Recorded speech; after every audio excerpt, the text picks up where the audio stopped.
That is pancake perfection. Oh my goodness, those look darn tootin' delicious. This is just regular all-purpose flour. If you want to make it easy, you can do self-rising and just leave out the baking powder and salt. All right, got my baking powder and my salt and my 5 tablespoons of butter. Now, if you don't know, look, you can measure your butter on the side. It's 8 tablespoons, 1, 2, 3, 4, 5. So what I do is just pull my package, pull it down to the 3 mark. There I go. And then a scant cup of sour milk or regular milk, whichever you want. Now, what does a scant cup mean? Just below the 1 cup mark. I forgot, normally I mix my dry ingredients together first. Okay, just like so. Then what I'm gonna do, now if you want super fluffy biscuits, these are fluffy, but they're kind of fluffy and crispy at the same time. If you want super fluffy biscuits, use shortening instead of butter or margarine. But you just want to take your fingers and just run the butter. See how I'm just running the butter through the flour? That breaks it up and gets that flour worked in there. Then we're going to do is take our milk and then we're going to stir it all in together until your dough comes all together, just like that. Then you're going to take flour about a tablespoon at a time, maybe 2 tablespoons. And you're just going to work that flour in until your dough gets a little stiff. Now, I start in my bowl because it's less messy. Okay, now my dough is just a bit sticky. So I'm gonna add a little bit more flour until it's just not quite so sticky. Now, see how nice and pulled together that is? And if you want, you can scrape down all the good stuff off the bowl. Then you want to sprinkle just a little bit of flour on your counter, just like so. Just get it all. Now, you don't want it too thin. You want it about 3/4 of an inch thick. So from the beginning of your finger to your first knuckle is 1 inch. So I did it about 3/4, okay? All right, I got these handy dandy biscuit cutters years ago. Absolutely love it. It's all the different sizes. So whenever I just feel like having a different size of biscuit, I do. Today, I'm gonna do a bigger one here.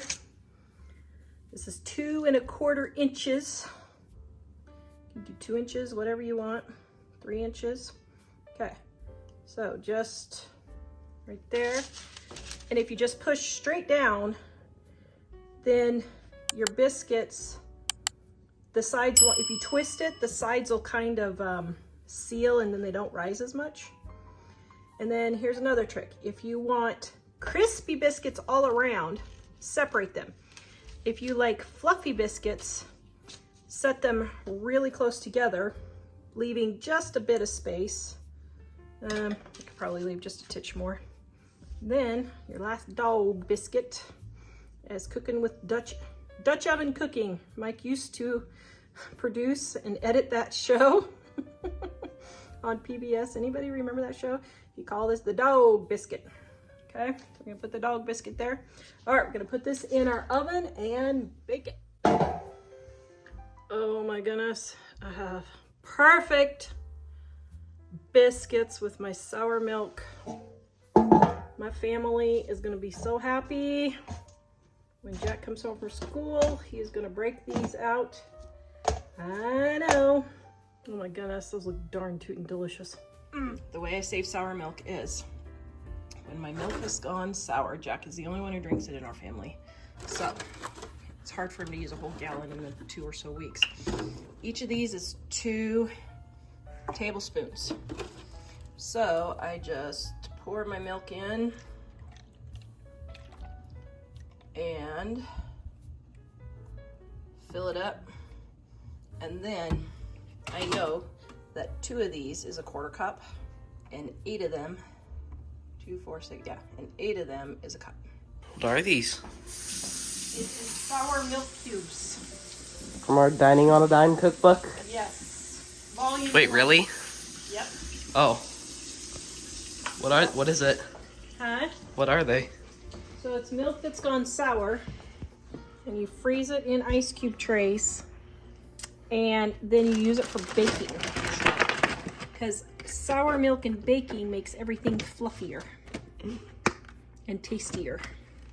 So that way you don't waste your sour milk.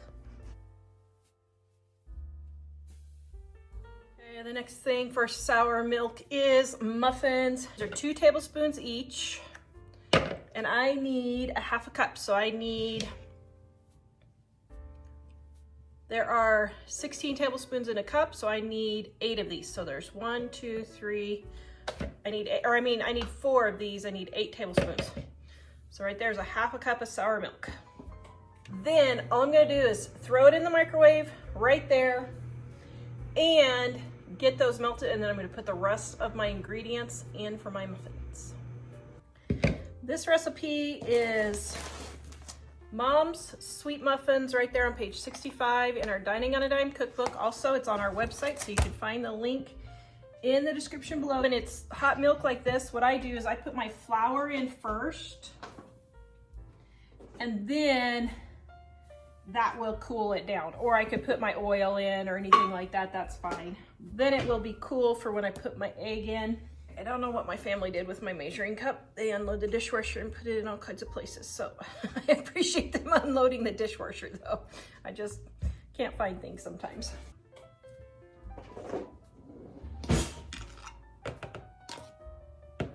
Okay guys, when you're using measuring spoons and you have like 1.5 teaspoons, I don't dirty another spoon. I just do 1 of these and then a half of these. So don't be dirtying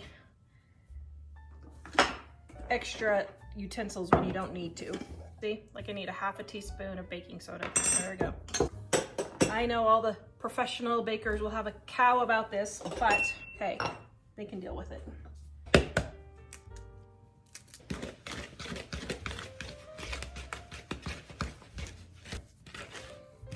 All right, now I'm gonna make these chocolate chip muffins for my boys.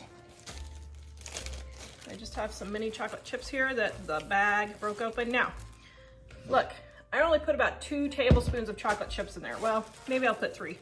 You don't need an entire bag of chocolate chips for a thing of muffins, okay? See, that is plenty of chocolate chips.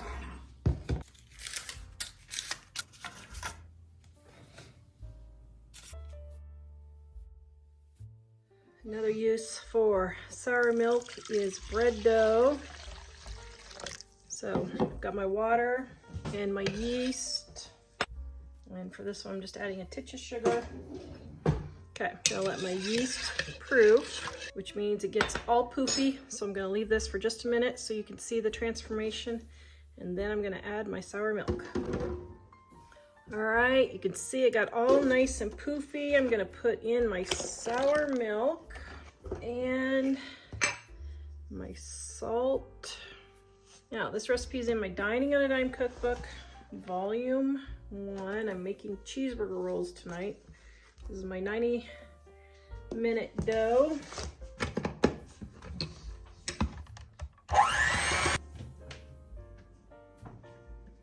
Oh, I forgot my oil.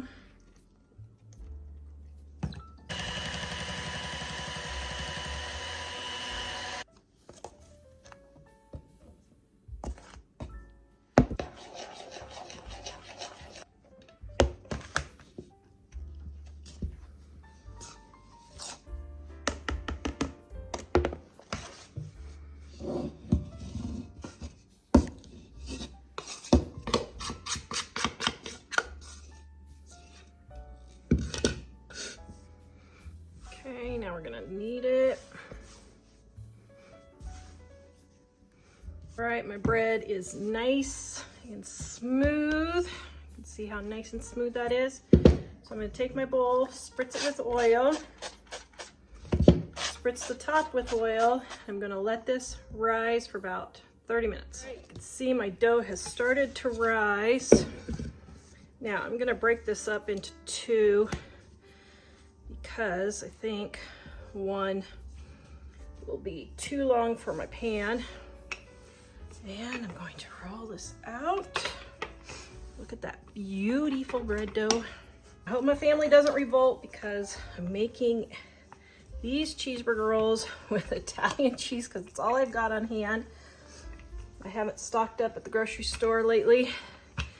And so that's all I've got on hand.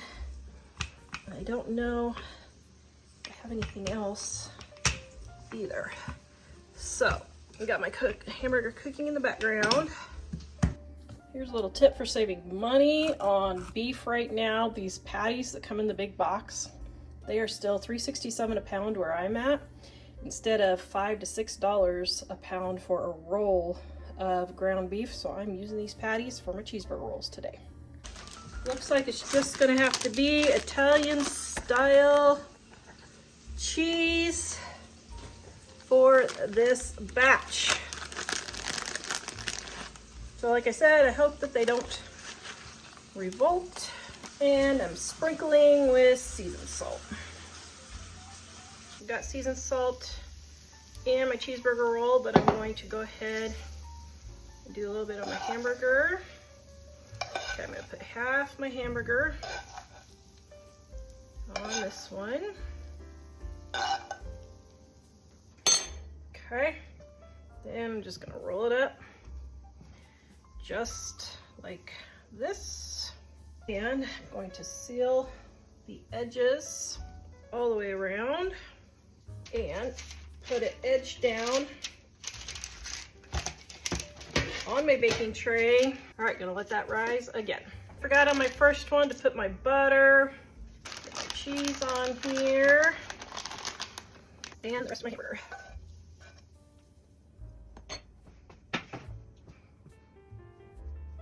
Seasoned salt.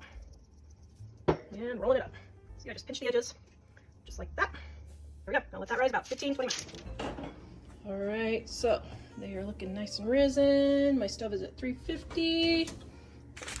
Let's get these babies baked.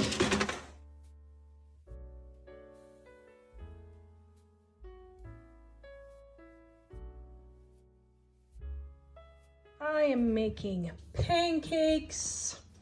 Everybody loves pancakes. My flour, my baking powder. Now, my recipe for pancakes in volume 1 calls for 5 teaspoons of baking powder. And one of my viewers was like, ooh, Tara, is that too much? Well, I don't think it is. It makes them nice and fluffy. So it's up to you. You can use less if you want and they'll still be fluffy. And then my salt and my sugar. I'm gonna whisk up all our dry ingredients first. Then I'm going to add my eggs. If you tap your eggs on the counter instead of the side of the bowl, you won't get so many broken shells falling in there. My oil. I keep my oil in a little squirt bottle. I just washed my cup. That's just a tiny bit of water in there. It won't hurt anything. And my sour milk. Then I'm going to whisk this all up. Oh my goodness. Yum. Now you don't want to beat it to death, but you do want to get it all mixed, okay? All right, now we're gonna go to the stove and cook them. All right, my pan is heating up and I've got a little bit of bacon grease here. You don't have to use bacon grease. You can use whatever you want for your grease. You can use butter if you want. You don't have to. All right. Now I like big pancakes, so I'm going to make a big pancake first. So we're just going to put our pancake right there in the center and just kind of swoosh it out just a little bit. Okay, I'll let this start cooking. Okay, that pancake's a little big. Normally I don't do them quite that big, but that's okay. My son will love it. Okay, now when the top starts getting a little bit dry, then look underneath and see how it's getting nice and fried. Okay, now normally I let it go just a little bit longer, so I think I will. Oops. Well, that's what I get for messing with it. But see how the edges are starting to get dry? That's what you're looking for. All the bubbles start popping on top. Okay, I'm gonna go ahead and flip. Do is I usually look on the bottom and see. Alrighty, there we go. Now normally, once you put your first amount of grease on, you don't need to add more, but you can. Okay, so now I'm gonna make some smaller ones. Oh my goodness. That is pancake perfection. All right, so you got a taste test. I hope they taste good.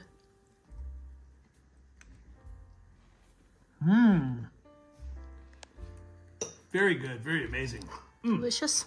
Very delicious. Yay. Yum. Making a coffee cake. I got my flour, sugar,